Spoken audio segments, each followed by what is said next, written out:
بسم الله الرحمن الرحيم والصلاة والسلام على رسول الله وعلى آله وصحبه وسلم. مدحون كحيك تبونات سومالان مدح عبد الرحمن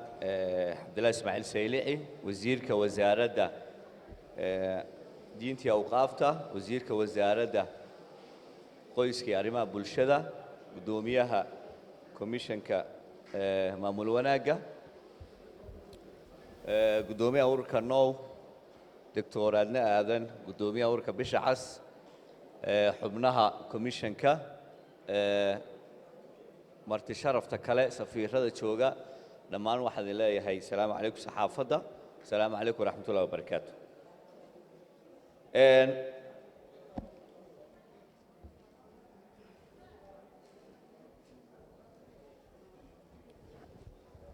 كود ديسمبر سنة والبا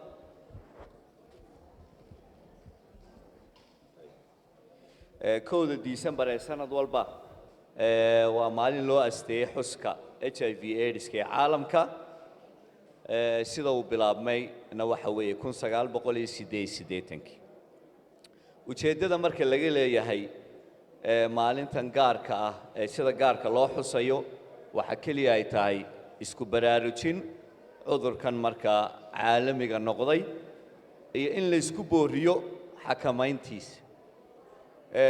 waxa kale oo marka ku suntan yahay isaga laftigiisa in baroordiiq caalamiga loo sameeyo dadkii inaga dhintay cudurkaasi HIV-ga caalamka oo ilaa imika lagu qiyaaso 230 milyan caalamka waa marka la eego xanuunka labaad ee caalamka soo maray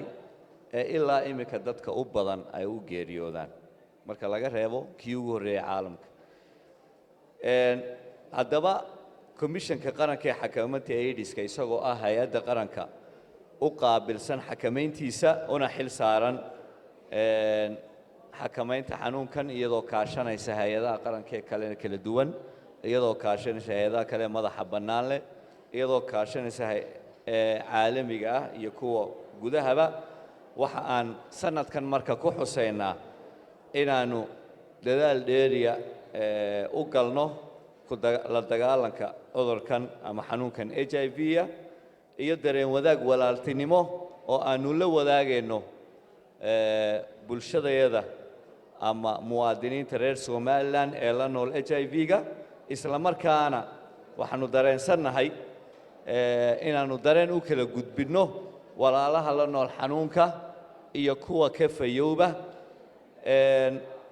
oo aan u tusaaleynayna markaas inay yihiin dad isleh dad wada jira oo duruufaha cudurku leeyahayna dugsi iskaga dhiga ama dugsi ka dhigta ee aanan la isku deerin taasoo ah in aanu la yareeyo takoorka ku waajahan dadka la nool xanuunka waxaan maanta anoo ka faa'iideysanaya fursaddan 1 December waxaan doonayaa inaan idinla wadaago hal isbedel oo caalami ah oo ku yimid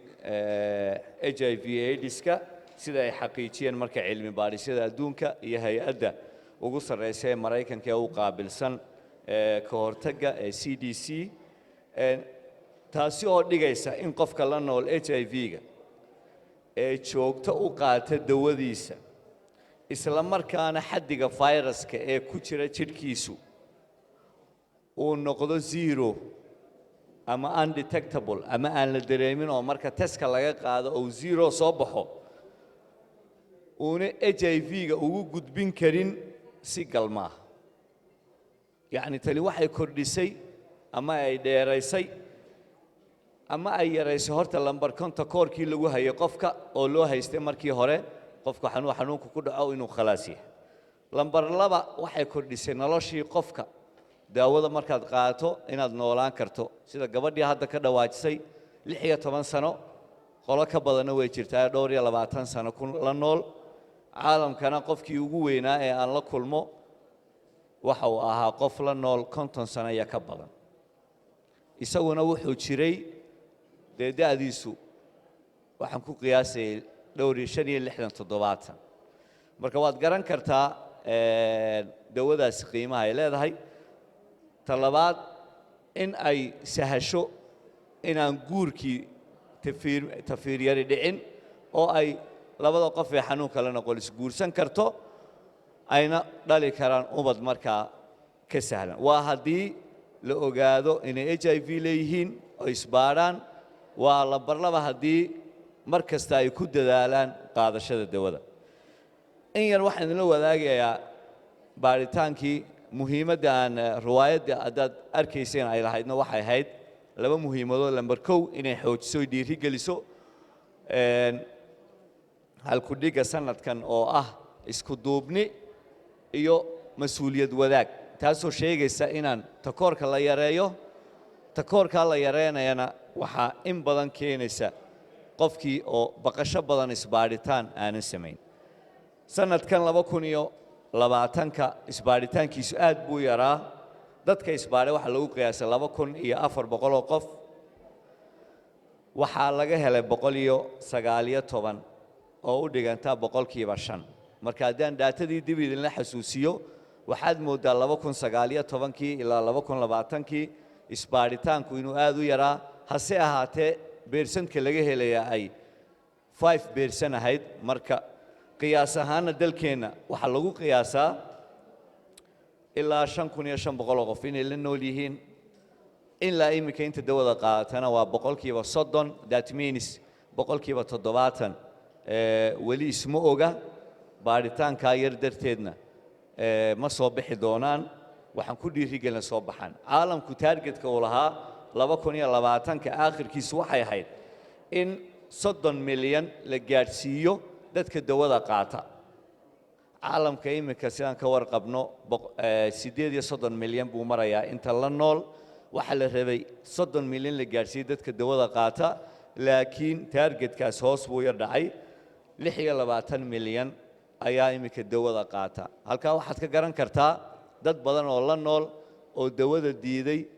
dhimashada markaa iyo xaddiga viruskuna uu aad ugu kordho ay keeni karto noloshiisa soo gaabato innagana waxa la nool 30% ayaa isdaweeyay dawadana waxa qaata intaas 30%ka marka waxaan dhiiri gelinaynaa in kor ay u kacdo isbaaritaanku waxaan takoorka oo laga hadlay oo takoorka oo ah researchkii u dambeeyay takoorka la qaaday waxa soo baxay in takoorku aad u sareeyo wuxuu marayaa boqolkiiba 62.9 waa 63 takoorka guud ee bulshada lagu hayo meelaha iyo cabashada takoorka ugu badan waxa uu yahay in faquuq badan lagu sameeyo iyo xamasho badan waxa ah in guryaha laga soo saaro waxa ah in ubadkoodii loo diido waxbarashada oo intaan commissionka joognay xataa inta ubadeen maamulayaal la fadhiisanay guddidu u tagtay iyo iskuullada ee laga dhaadhiciyay ka badan intaana wacyigelinta waanu wadnaa inay faquuq kala kulmaan qoysaskooda oo la deeriyo oo intaasoo dada boqolkiiba 90 waxaan ku qiyaasi karnaa dadkeenna la nool xanuunka inay dan yar yihiin waanad garan kartaa 1500 oo qof oo ku kala nool Hargeysa Burco Boorama Berbera gobolladoo dhan laakiin ha u badato Hargeysa takoor intaa leeg markay timaado in iyaga laftooda ay keenayso inay keento xanuuno ka badan waxa lagu qiyaasay maraan dhaqaatiirta waalida weydiiyay maskaxda inay xadho xataa keento xanuuno maskaxiyana taasoo keeni karta qofkeena xad ka baxo qoysaska takoorka lagu sameeyay caruurtooduna ayna helin xuquuqdii waxbarasho commissionkuna isagoo kaashanaya hay'adaha dawladda kale xuquuqul insaan ka mid tahay wasaaradda cadaaladuna ka mid tahay arrimaha bulshada diiniyan iyo diinta waqaafta in goobahoodii waxbarasho loo ogolaado xuquuqda ay dalku lahaayeen ee waxbartaanna loo ogolaado maadaama ayna ahayn caruur la nool waxaan kaloon idinla socodsiinayaa in raashinkii commissionku qaybinayay oo ahaa kab dhaqaale oo maadaama qoysaska la nool xanuunku ay dan yihiin haynaysan kaaba dhaqaale shaqatagii waxyaabo badan iyo eris badan oo ku yimaaday waxay ku kaliftay in dawladoodu waxay karaan u qabanaysaa ay la qabato taasi markaan eegno waxay soo celisay in dad badan oo ka tegey boqolkiiba 20 dawada ka tegey inay soo noqdaan oo ay ku soo noqdaan qaadashada dawada taasina waa arrin aanu uga mahad celinayno dawladda madaxweyne ku-xigeenka oo runtii aad noogala dadaalay iyo wasaaradda qoyska marwahinda oo aad noogula dadaalay inta tabarucayagu uu yar yahay inay in ka badan iyaguna nagu kaalmeeyaan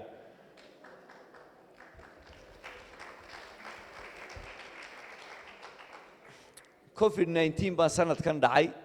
waxaan aad uga xumahay dhimashada dadka xanuunka la nool ee kwartarkii u dambeeyay oo ka korodhay labadii kwartar ee hore ilaa 29 qof sanadka horaantiisa ilaa imika ayaa ku geeriyooday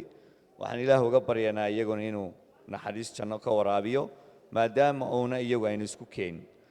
kwartarkii u dambeeyaa 15 qofa marka waxaad arkaysaa saamaynta covid-ka laftigiisa inay ay qayb yar ka tahay ayna tahay aan boorintan ku boorinahay dadku inay dawadooda ayna joogto u sameeyaan marka qofka aad joogto u sameeyaa caafimaadkiisa iyo difaaca jidhkiisa wuxuu la mid yahay ka kale